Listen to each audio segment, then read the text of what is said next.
amigos, les saluda Willy Colón para decirles bienvenidos a un nuevo episodio de La Salsa en su punto con J. Fernando Quintero.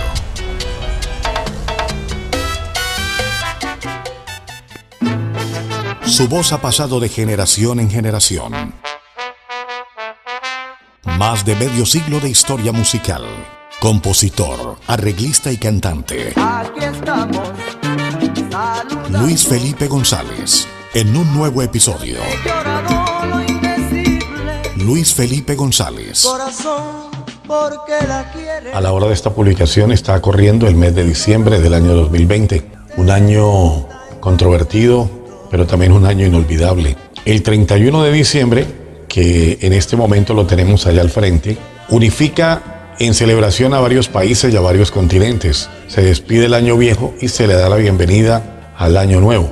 Pero para Luis Felipe González es doble celebración, 2 veces año nuevo. ¿Por qué razón? Porque Luis Felipe nació un 31 de diciembre del año 1949.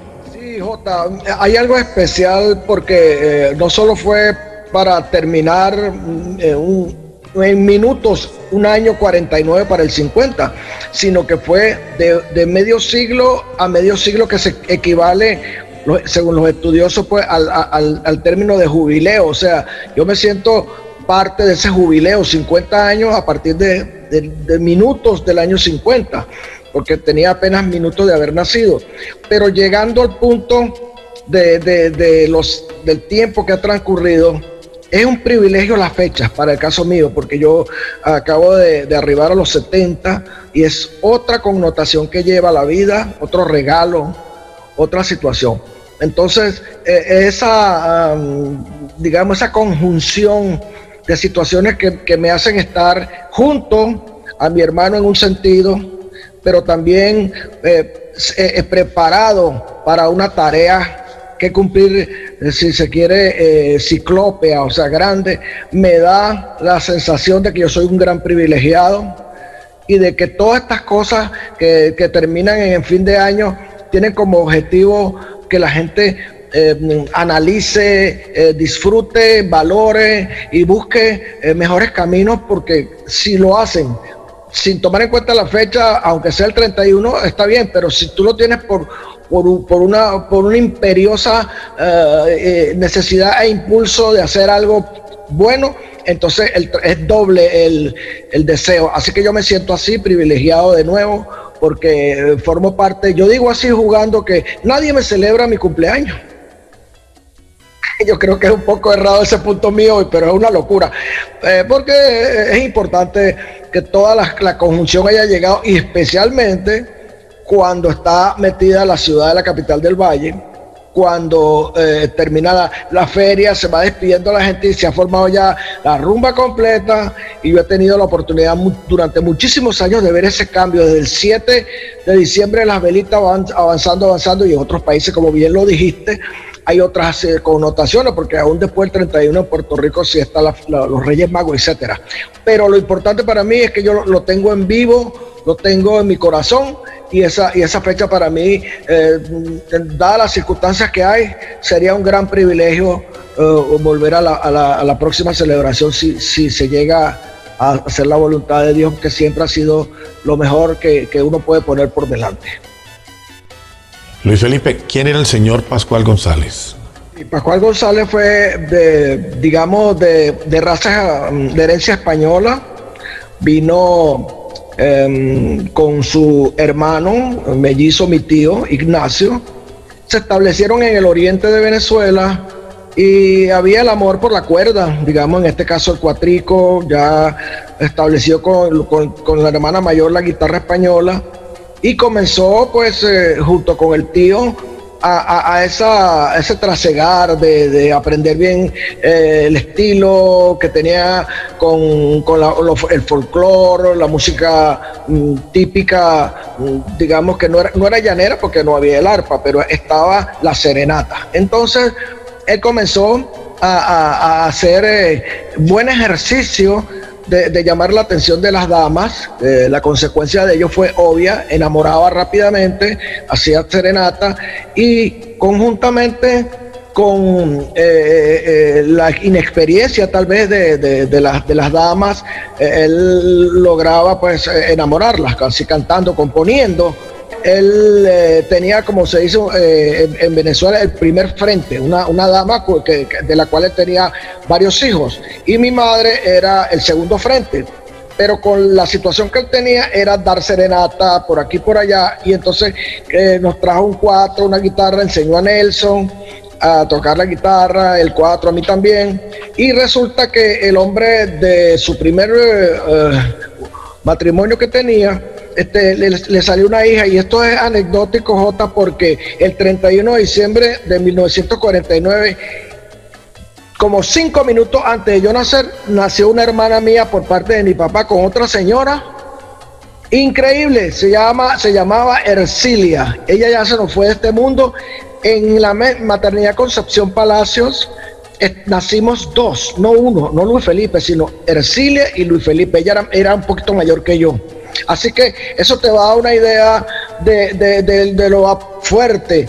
Y él cuando tuvo problemas con la señora, que se llamaba Lucía, él le cantaba canciones hasta de reproches, y le cantaba de que busque perdóname Lucía, cosas así. A mi mamá le cantó muchas canciones. Quiere decir que esa raíz, yo creo que es el origen del sentimiento que yo guardo en mi corazón, por el cual siempre quise traducir a través de la música y de la letra y todos los sentimientos más profundos. Luis Felipe, ¿y su señora madre, doña Graciela? Era una señora humilde, de prieta, era de origen pues quemadita, bien quemadita. Mi papá la enamoró, ella tenía hermana, ella era la segunda generación de hijos de un hacendado. Ella, como te podrás imaginar, ella fue producto de trabajar a las esclavas prácticamente. Mi madre estuvo ligado a ese mundo de servicios. Ella cocinaba y cosía en la hacienda, y entonces el papá blanco español estaba siempre con la situación, y en ese momento mi papá la vio y se enamoró de ella. Era una dama muy jovencita, y la intentó sacar de allí, pero mi mamá tenía cierta capacidad de entender que la cosa no estaba clara, que el que no apareciera el señor, en este caso Pascual, todo el tiempo era porque tenía algún interés en alguna otra cosa. Pasó así, y ella se independizó de él, le dio 3 hijos, Nelson, uno que se llama José Alberto, y mi persona, pero se dio cuenta que con él no tenía futuro, porque él ya tenía su mundo hecho con su primer matrimonio. Entonces ella decidió aislarse de la zona donde lo conoció, y llegaron a un pueblito a media hora de Caracas, que se llamaba Guarenas. Ella ahí comenzó a ser mamá y papá, a criarnos, pero aceptaba de vez en cuando la visita de mi padre, que nos los hacía cada 2, 3 semanas, un mes. Entonces ella empezó a avanzar. Tanto te puedo decir de ella, que de ser una persona analfabeta, empezó a estudiar por su cuenta, empezó a hacer una cantidad de progresos, y avanzó y estudió, se graduó en la universidad, mi madre, y llegó a ser la directora de un colegio de gente muy delicada, que eran los Vascos, el colegio vasco en Caracas. Ella llegó a ser la directora, y era una dama negra. Entonces eso fue un gran ejemplo para nosotros. Nos quedamos siempre obedeciendo todo lo que ella nos dijera. Hijo, estudia, que la educación está bien. Todas esas cosas yo las puse a tal grado que yo me gradué en la Universidad Central de licenciado, precisamente a instancias de ella. Después dejé la carrera universitaria, porque obviamente pudo mucho más la música, porque era lo que yo sentía realmente, y mi mamá se dio cuenta, pero ambos contribuyeron, y mi mamá cantaba muy lindo, pero nunca se dedicó porque ya estaba en su carrera, y fue algo muy importante en mi vida. Según la historia en Venezuela, dicen que comenzando la década del 50, vieron a un niño de 4 tocando un 4. Sí, yo empecé a pulsarlo porque el 4 pues como un ukelele, entonces lo puede agarrar en una mano pequeñita como la mía en ese caso. Ya Nelson pues estaba un poquito más adelantado, y estaba diciéndole a ver si le traía una guitarra española. Pero entonces en el 4, lo que sucedió así como anecdótico y llamativo, fue que yo empecé a tararear tocando el 4. O sea, mi papá como compositor se quedó sorprendido de que yo apenas medio empecé a dar los tonos principales, el re, el sol y eso, pero entonces empecé a cantar y a él le llamó la atención. Entonces, si fue a las 4 tal vez haya sido, pero eso me llamó la atención para buscar 4 niñitas. O sea que sí son 4, pero 4 niñitas para formar un conjunto de aguinaldo. Cuando yo estaba chiquitico éramos pequeñitos, éramos unos niñitos de muy corta estatura y ya yo tocaba más o menos los aguinaldos un poquito, cantaba con 4 niñas. Ese fue el núcleo de lo que sería después un conjunto de aguinaldos. Así que el 4 representó una salida a esa tierna edad y sobre todo a empezar a hacer voces. Esa es la diferencia grande que yo tuve con la formación de Nelson, porque Nelson se lo llevarían después a Caracas, nos aislaríamos y entonces yo fui por mi parte haciendo cosas que él no hizo y él fue haciendo cosas que yo no hice. Hacia adelante vino mi primo, el hijo de mi tío Ignacio, y trajo una arpita pequeña, se llamaba Nicolás, y comenzamos a pulsar el arpa. Me llamó la atención, y a Nelson también, y tocábamos música llanera también un poco. O sea, tenemos mucha facilidad para entender las cuerdas. Entonces eso por ese lado me ayudó. Comenzamos a avanzar, pero yo caí en enamoramiento total cuando ya teníamos el conjunto de aguinaldo, y unos compañeros tenían el arpa y formamos un grupo que ya fue un poco más serio, que se llamó un grupo Orquídea. Ese grupo Orquídea ya tenía otra connotación, no era música llanera solamente, era música que tenía elementos de percusión, tenía congas, tenía bongo. Entonces por allí comenzó, hasta que vi un instrumento y lo sentí como el alma de la situación, el bajo. Ahí cambió todo para mí. Cuando tenía más o menos unos 12 años, 11 para 12 años, el bajo, me enamoré totalmente, caí en enamoramiento ya no era el 4, la guitarra, ya era el bajo. ¿Por qué Luis Felipe es importante en su carrera profesional el Trío Venezuela? El trío, se supone que el trío clásico son 3 guitarristas y que a la vez cantan a los 3.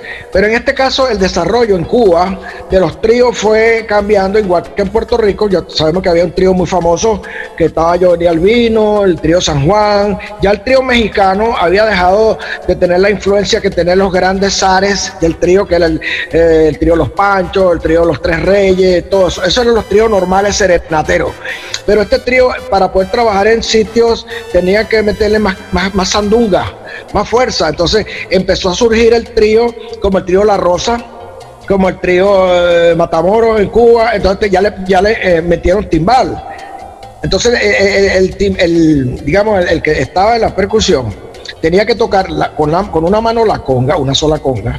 Tenía el timbal, darle a la campanita, y entonces se formó eso. Entonces eso fue la clave para avanzar en ese punto en el cual la música necesitaba ser llevada de un trío digamos clásico a un trío de rumbero, por decirlo así. Entonces el trío pasó de ocupar un lugar de un nivel a un lugar de acompañar bailes. Ya era prácticamente amenizador de fiestas.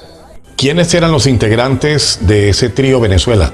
Gilberto, el cantante principal, estaba Luis Ferrebus, el guitarrista, y estaba un personaje que entró con ellos y que fue un productor, el mayor productor de discos de TH Rock Band, que fue Víctor Mendoza, un gran productor, un gran arreglista, de los mejores. Y él fue el que inclusive descubrió y grabó en su clan al cantante Oscar de León, de la historia más grande de Venezuela. Entonces ellos y había un percusionista cubano, Antonio Vázquez, que era el que ponía la percusión.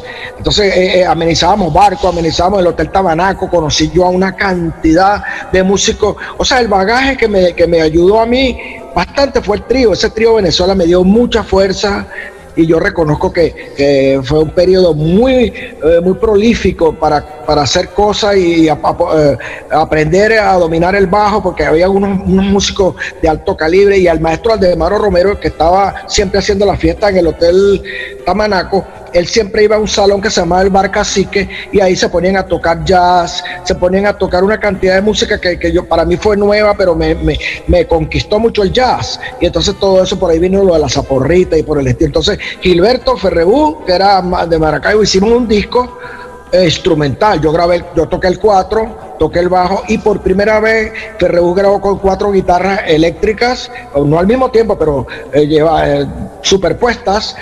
Y fue muy bonito, se llamaba Venezuela en Música. Eso fue casi paralelo con Nelson. Yo estaba trabajando con varios al mismo tiempo, y todo lo que yo conocía del trío Venezuela que me interesaba, se lo aplicaba con el caso de Nelson en sus estrellas. Eso creo que fue lo que me dio más nivel para entender muchas cosas de armonía y de voces. Esta historia continuará. La salsa en su punto. Presenta J. Fernando Quintero. Una realización de Bien Sonado Radio.